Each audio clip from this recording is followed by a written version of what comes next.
Halo teman-teman pemuda semua yang ada dimanapun kalian berada saat ini. Teman-teman, kali ini kita kembali lagi di salah satu konten keren dari kolaborasi bidang Marturia dan juga Koinonia Sinode GKJTU, yaitu Sharing and Growing.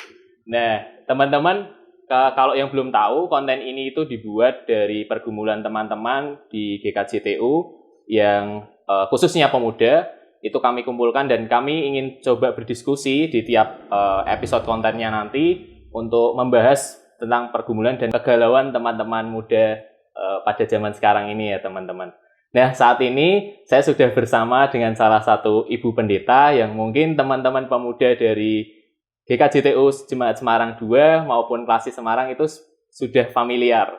Nah, saya perkenalkan yaitu Ibu Pendeta Maria Magdalena.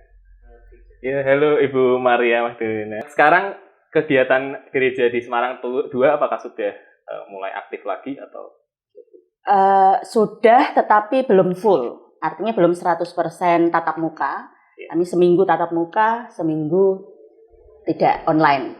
Itu okay. Untuk kegiatan yang sifatnya ini ya, per minggu sekali misalnya PA, persekutuan doa, kategorial pemuda maupun perempuan. Ya, jadi di kesempatan kali ini Bu, kita ingin membahas mengenai salah satu isu yang sebenarnya sudah banyak kita terima nih Bu dari surat dan sebagainya. Oh, yeah. Ya, banyak sekali yang masuk, itu ada salah satunya tentang media sosial.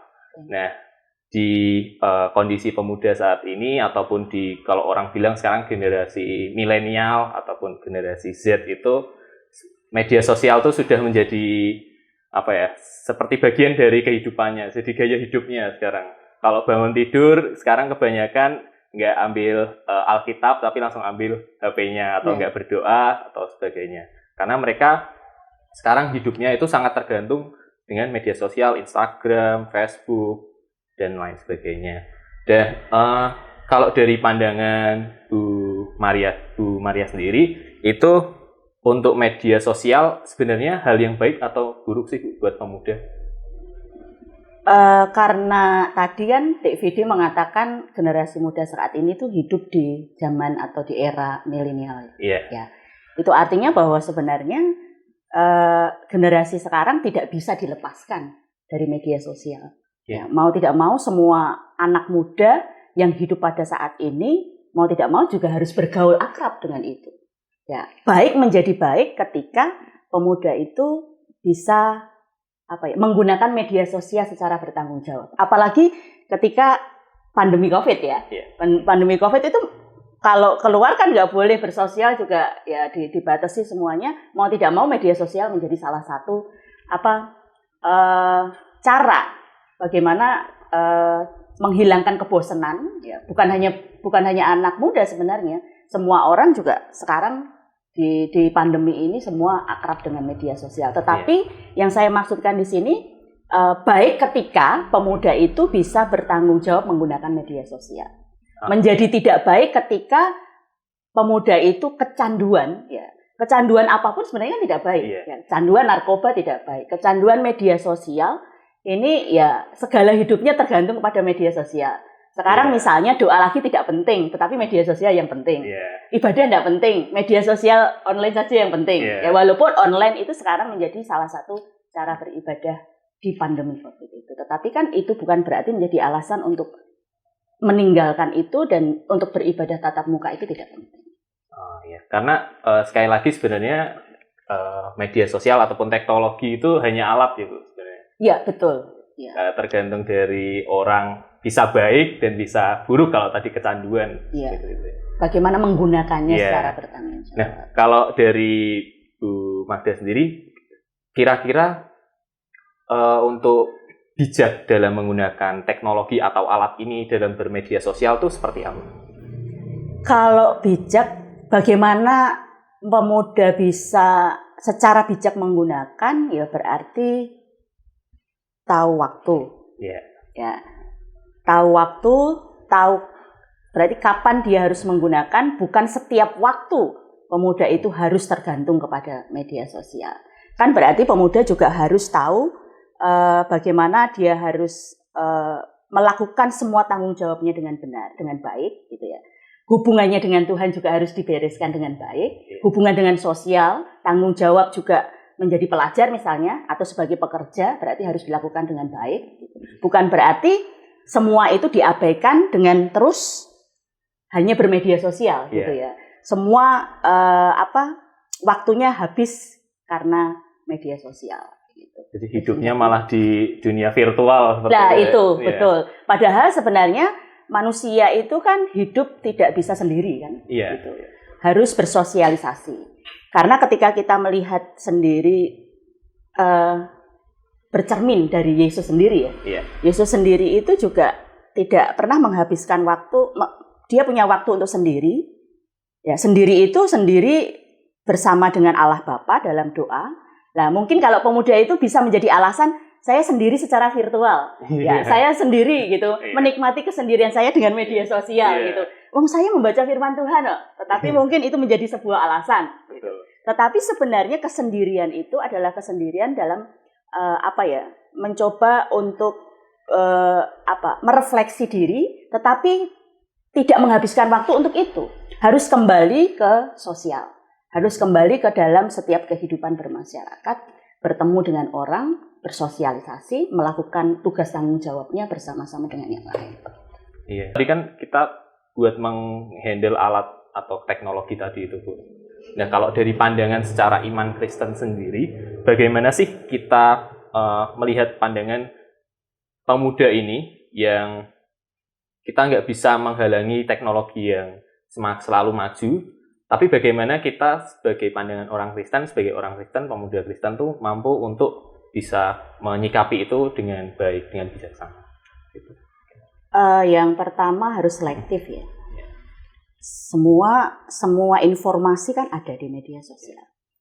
Jadi pemuda, saya pernah ya, ketika misalnya berkomunikasi dengan orang, sharing dengan orang, terutama pemuda, tidak selektif menggunakan media sosial. Sehingga misalnya, ini yang muda-muda mencari jodoh lewat media sosial gitu ya. Itu banyak dilakukan dengan cara seperti itu. Apalagi mungkin, melakukan pertontonan seksual secara media sosial melalui virtual. Ya, sekarang supaya tidak diketahui orang bisa melakukan seperti itu. Pemuda bisa melakukan seperti itu. Dan saya juga pernah sharing gitu, seseorang yang punya pengalaman begitu. Itu tidak mungkin ada kemungkinan besar ketika orang kecanduan, pemuda kecanduan dalam media sosial, segala sesuatu dihalalkan dengan cara apapun dan orang lain tidak akan melihat mungkin gitu kan. Padahal sebenarnya jejak digital itu juga bisa dilacak bisa dilacak. Akan ada di situ terus. Makanya sebenarnya mau tidak mau pemuda yang pertama harus selektif. Nah, pemuda ketika punya sikap selektif, ini kan pemuda ini harus dewasa.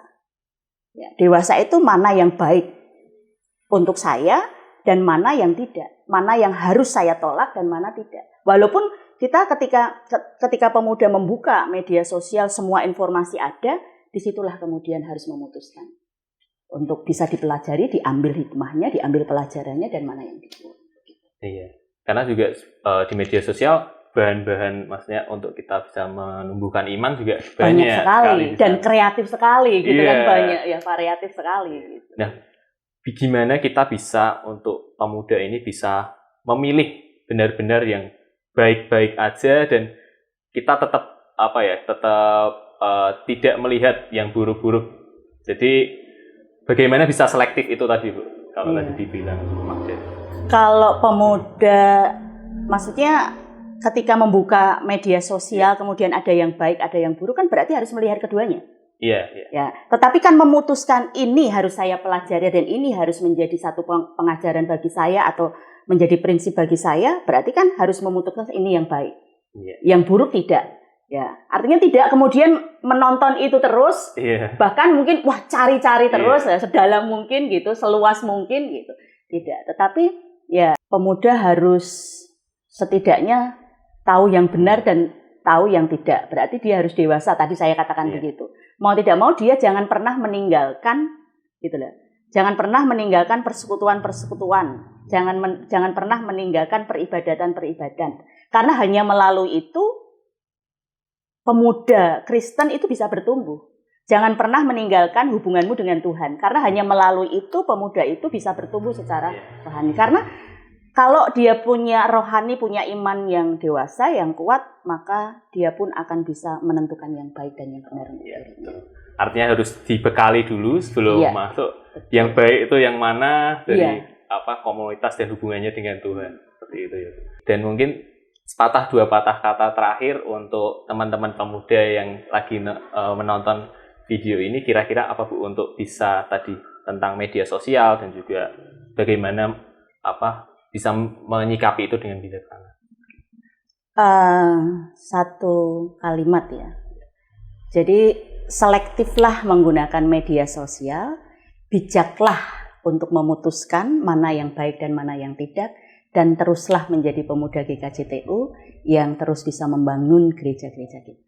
Oke, siap. Terima kasih Bu untuk waktunya hari ini, dan juga tadi kita udah banyak banget dapat ilmu dari Bu Maria, dan teman-teman sekali lagi ya, tadi udah dibilangin bijaklah untuk menggunakan media sosial, apalagi kita sebagai pemuda Kristen, kita harus mampu untuk mencerminkan iman Kristen kita, kepercayaan kita kepada Tuhan Yesus lewat media sosial juga. Jadi kalau mau komentar dimanapun, di Instagram, Facebook, ataupun mau menyuarakan opini dan macam sebagainya, harus dipikir beberapa kali ya. Jangan hanya sekarang banyak banget teman-teman yang komentar asalnya plus. Seperti itu.